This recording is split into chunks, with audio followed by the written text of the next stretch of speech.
Umaga ng Valentine's, nagpost ako. Sabi ko, na siya umasa may bibigay pa ako sa kanya regalo dahil nag-advance sa kami.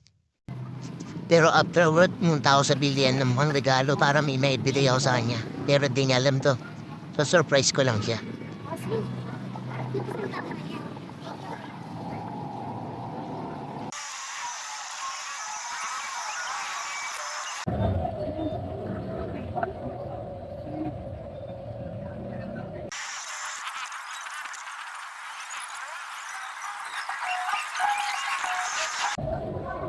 Dito sa may simbahan, nakita ko si nanay walang benta.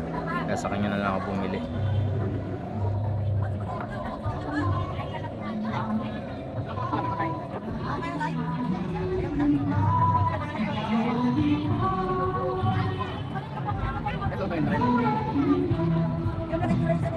Tatlo ibang klase naman sa akin ko. Kulay pink. Nandang ko tatlo. Angki. Ang lang ko tatlo. Nandang yung ano ko. Ang atay. Ano yan pag pinanabili ng mga yan? Ano ang gagawin nito? Pag isang taon pa ulit? Pero ano pa ano na yan? Lang pa na yan. Ay, hindi ba ano to? Parang totoo. Ang bait ni nanay. Kahit na wala siyang benta, ito binigyan niya pa rin ako ng dagdag sa binili ko. May free pa na yan. Happy Valentine's po sa'yo, Nay.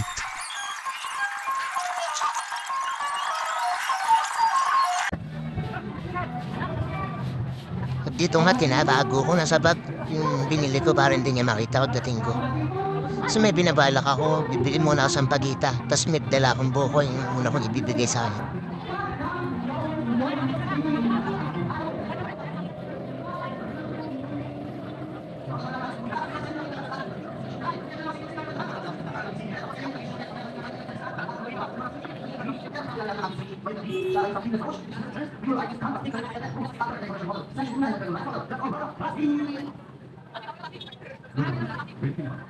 Benta ko yan. Benta.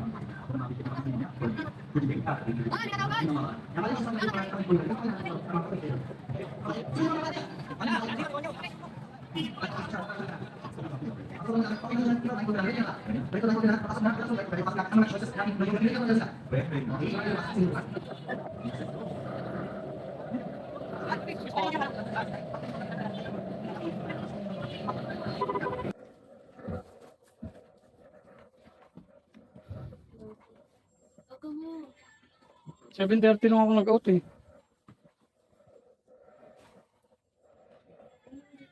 Oh, ito na pasalubong. Buko sa Sampaguita. Dinate na kita eh. Baba dyan. Ba't nang minute naman yun?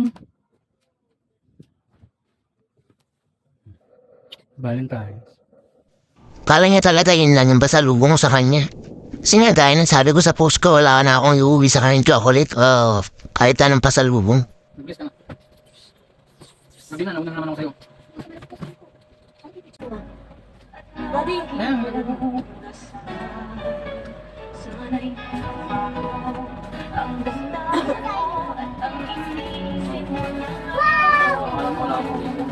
baka may lang yung tanong. Yung mga gigilid ako na. Nanya ako. Nanya ako pero Chocolate. Uy, ba't ganyan ka biglang naman? Hindi naman kami kumakain yun. Why? Ito sa akin to. Sige, akin na lang. Ito sa akin to. Mamahiday ko rin, para kunwari na.